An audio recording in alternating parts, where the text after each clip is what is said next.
साहब तव्हांजी तरफ़ ईंदमि जॾहिं हुस्न इख़लाक़ जी ॻाल्हि थिए थी त उहो इख़लाक़ जेको न सिर्फ़ु जंहिंजे बारे में असांखे इल्मु ॾिनो वियो बल्कि नबी करीम सल्लल्लाहु अलैहि वसल्लम पंहिंजी ज़िंदगी मुबारका में असांखे सेखारियो उन जे बारे में चाहींदमि असांजी महफ़िल में लफ़्ज़ रखो।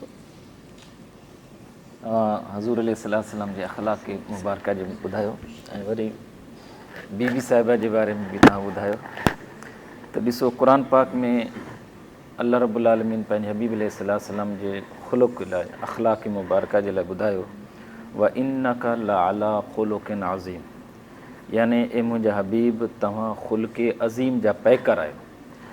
दुनिया में केतिरो इंसानु आहे उन में जेतिरियूं ख़ूबियूं याने उनजी किरदारु आहे, उनजो ॻाल्हाइणु, उनजो मुस्कुराइणु, उन जी बॉडी लैंग्वेज, जेतिरी बि शयूं जेकियूं माण्हुनि खे पसंदि अचनि थियूं, या रसूलुल्लाह सल्लल्लाहु अलैहि वसल्लम तव्हांजी हर हिकु अदा जेकी आहे माना कि मन खे मोहे विझे थी, दिलि खसे वठे थी।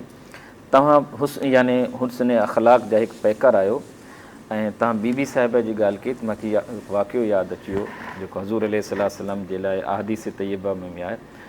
पाण अलैहिस्सलाम जॾहिं कंहिं ॿाहिरि माना मस्जिद मुबारक में हूंदा हुआ त केतिरो बि मजमू लॻल हूंदो त पाण अलैहिस्सलाम कंहिं मख़सूस निशिस्त ते जलवा फ़रोज़ न हूंदा पर ईअं पाण सहाबा किराम में घुली मिली वेंदा हुआ। ॿाहिरियों अचण वारो माण्हू खे महसूसु न थींदो हो त इन्हनि में नबी आख़िर ज़मान कहिड़ो आहे, याने अहिड़ो उन्हनि जो अख़लाक़, याने पाण खे ॿियनि साहबा खां ईअं साहबा किरामनि चारि यारनि जेके बि हूंदा हुआ उनखे न। ॿी शइ इहा हुई त कोई अजनबी माण्हू हूंदो, मुसाफ़िर हूंदो त उहो बि हज़ूर अलैहिस्सलाम जे अख़लाक़ खे ॾिसी करे पोइ उन सां मानूस थी वेंदो ऐं मुहबत करणु लॻंदो।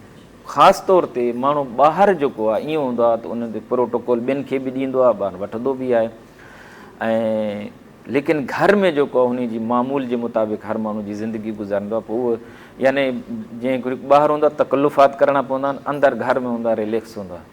लेकिन बीबी साहिबा जॾहिं बि हज़ूर अलैहिस्सलाम जे साम्हूं ईंदी हुई या हज़ूर अलैहिस्सलाम घुराईंदा हुआ त पाण अलैहिस्सलाम उन जो प्रोटोकॉल इस्तक़बाल कंदा, उथी बीहंदा पंहिंजी न्याणी जे लाइ। हिकु वालिद जी हैसियत सां पीउ पंहिंजी धीउ जे लाइ उथे, इहो किरदारु, इहो ख़ुल्क़, इहो हुस्न जेको आहे इहो किथे बि मिसाल नथो मिले। धीअरूं प्यारियूं ज़रूरु थींदियूं आहिनि, लेकिन पीउ जी हैसियत हिकु लेवल मथी हूंदी आहे त उहो शायदि उहो न ॾींदो आहे। लेकिन हज़ूर अलैहिस्सलाम पंहिंजी न्याणी सगुरी खे जेका जन्नती जवाननि जी औरतुनि जी सरदार आहे, जन्नती जवाननि जी माउ आहे, मतिलबु उनजी जेतिरी तारीफ़ कजे घटि आहे। फ़रिश्ता बि जंहिंजो अदब एतिराम करनि त उहा जॾहिं हज़ूर अलैहिस्सलाम जी मसलन दरबार में ईंदी पाण अलैहिस्सलाम उथी बीहंदा। ॿी शइ ॿुधायां त हज़ूर अलैहिस्सलाम जो क़ुर पाक जेको आहे हज़ूर अलैहिस्सलाम जो किरदारु बयानु कयो आहे त हज़ूर अलैहिस्सलाम में कहिड़ियूं ख़ूबियूं आहिनि ऐं हज़ूर अलैहिस्सलाम जूं कहिड़ियूं वसफ़ूं आहिनि, हज़ूर अलैहिस्सलाम जी छा लेवल आहे, हज़ूर अलैहिस्सलाम जो छा मर्तबो आहे। ऐं जेको बि माण्हू हज़ूर अलैहिस्सलाम जे नक्शे क़दम ते हले थो उहो ई माण्हू कामयाबु थिए थो।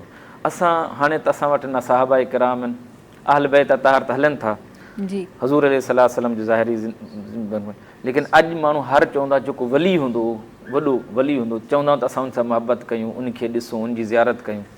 लेकिन वली बि उन वक़्त ताईं नथो थी सघे जेसि ताईं उन में हुस्न अख़लाक़ न आहे।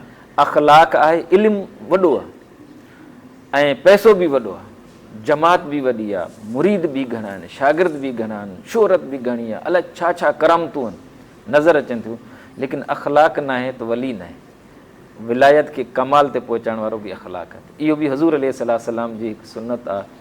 हज़ूर अलैहिस्सलाम जी सुन्नत अख़लाक़ वारी खे वठी करे माण्हू जेकॾहिं पाण मुआशिरे में ज़िंदगी गुज़ारे त मां सम्झां थो त उन जी ख़ुशबू जेकी आहे ईअं महकी पवंदी ऐं माण्हू उनजी तरफ़ रुजू करे ॾींदा। वाह वाह, ॾाढी ॾाढी ख़ूबसूरत तरीक़े सां तव्हां बयानु कयो ऐं वाक़ई तव्हां सही ॻाल्हि कई त अगरि असां उन जी ज़री ख़ुशबू पंहिंजे अंदरि असां अपनाए छॾियूं न त उहा ख़ुशबू सिर्फ़ु तव्हां ताईं कोन रहंदी, उहा ख़ुशबू तमामु उन्हनि जॻहियुनि ते महकंदी रहंदी जंहिं जॻह ते तव्हां क़दम रखंदो।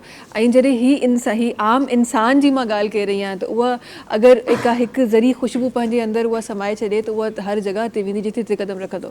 त जॾहिं पोइ हुस्न अख़लाक़ जी ॻाल्हि थिए थी ऐं उन्हनि जी ख़ुशबू जी ॻाल्हि थिए थी, जेका ख़ुशबू असां अपनायूं था, त उहा हस्ती, त छा ई उनजी शान बयानु कजे, उन्हनि जी शान में छा ई लफ़्ज़ रखजनि। ही उहा हस्ती जंहिंजे जीअं अलामा साहब ॿुधायो त जंहिंजे नाले ते काइनात ही ठाही वई। न सिर्फ़ु असांजो ही जहान बल्कि ही ज़िंदगी ऐं इन खां बाद वारी ज़िंदगी आख़िरत असांजी सॼी सवरजी वेंदी जेकॾहिं असां उन्हनि जी ज़िंदगी मुबारका मां कुझु शयूं अपनाए सघूं, जेकॾहिं असां उन्हनि जी ज़िंदगी मुबारका मां उहे शयूं जेके असांखे सेखारियूं वियूं आहिनि, जिन जे बारे में सिर्फ़ु किताबी ॻाल्हियूं न ॿुधाए वियूं आहिनि, जिन जे बारे में हुज़ूर अकरम सल्लल्लाहु अलैहि वसल्लम पाण हिकु एग्ज़ैम्पल थी असांजे साम्हूं आया आहिनि। ऐं जॾहिं त ॻाल्हियुनि मां ॻाल्हि निकिरंदी थी वञे त उहा ॻाल्हि बि मां ज़रूरु शामिलु कंदमि। उहो वक़्तु, उहो टाइम, उहो अलामा साहब उहो ग़ारे हिरा जी मां ॻाल्हि कई रहियां, उहो वक़्तु, उहो टाइम जंहिं वक़्त ते अॼु असांखे इस्लाम हिकु सिमटियल हिकु इस्लाम मिलियो आहे, हिकु सिमटियल हिकु मज़हब मिलियो आहे, पर उहो मज़हब जंहिंजी बुनियाद रखी वई, जंहिंजी शुरूआत रखी वई, उन नूर जे बारे में मां पंहिंजे हिन महफ़िल में लफ़्ज़ रखणु चाहियां थी। उन नूर जी रोशनी तमामु हिन महफ़िल में मौजूदु न सिर्फ़ु माण्हू जेके असांखे ॿुधी रहिया आहिनि, जिथे जिथे मुंहिंजी आवाज़ वञी रही आहे, जिथे जिथे ही मंज़र वञी रहियो आहे, उन्हनि तमामु माण्हुनि जी दिलनि में, उन्हनि तमामु माण्हुनि जी अखियुनि में उहा रोशनी महसूसु करणु चाहियां थी तव्हांजे लफ़्ज़नि में। ग़ारे हिरा में पहिरीं क़ुर शरीफ़ जी आयत नाज़िल थी आहे। थोरो इन जो पस मंज़र मां ॿुधाए वठां। जॾहिं हज़ूर अलैहिस्सलातु वस्सलाम जी 40 साल ज़िंदगी मुबारक थी, त हज़ूर अलैहिस्सलातु वस्सलाम पहिरीं जेके अक्सर तौर ते सोशल वर्कर हुआ ऐं हर माण्हू सां उथणी वेहणी, जीअं आम हूंदो आहे, माना बाज़ार में बि वञनि, बिज़नेस करणु, कारोबार करणु, दोस्तनि सां उथणु वेहणु, दोस्तनि जे घर वञणु, हिकु माहौल हज़ूर अलैहिस्सलाम जी, यानी पाण करीम अलैहिस्सलाम जा अहिड़ा अख़लाक़। पर जॾहिं इहो वक़्तु क़रीब आयो, अलाह ताला जे तरफ़ां इहो मक़ाम जो ऐलान करण जो हुकुम थियणो हुयो, त पाण अलैहिस्सलाम पोइ ग़ारे हिरा तक़रीबन 7 किलोमीटर ॿुधाइनि था, एतिरी पहाड़ी ते ऐं बिल्कुलु तन्हाई में उते अची करे पाण अलाह ताला जी इबादत कंदा। त उन्हनि जी जेकी रफ़ीक़ा हयात बीबी ख़दीजतुल कुबरा, बीबी फ़ातिमत ज़हरा जी अम्मा साईं, उहा उतां यानी पंहिंजे घर मां खाधो मानियूं वग़ैरह तयारु करे हज़ूर अलैहिस्सलाम वटि उते खणी वेंदी ऐं हज़ूर अलैहिस्सलाम जी फुल सपोर्ट कई त तव्हां पंहिंजे रब ताला जी इबादत कयो। हाणे ॻाल्हि इहा आहे त जॾहिं इहो हज़ूर अलैहिस्सलातु वस्सलाम ते वही नाज़िल थी ऐं इहा क़ुर पाक जी पहिरीं आयत इहा नाज़िल थी, इक़रा बिस्मि रब्बिकल लज़ी ख़लक़, ख़लक़ल इंसान मिन अलक़, इक़रा व रब्बुकल अकरम अल्लज़ी अल्लम बिल क़लम अल्लमल इंसान मा लम यअलम। जिब्रील अमीन चयो, अल्लाह ताला फरमायो, इक़रा, ए हबीब अलैहिस्सलाम तव्हां पढ़ो, पंहिंजो रब जो नालो वठी करे पढ़ो।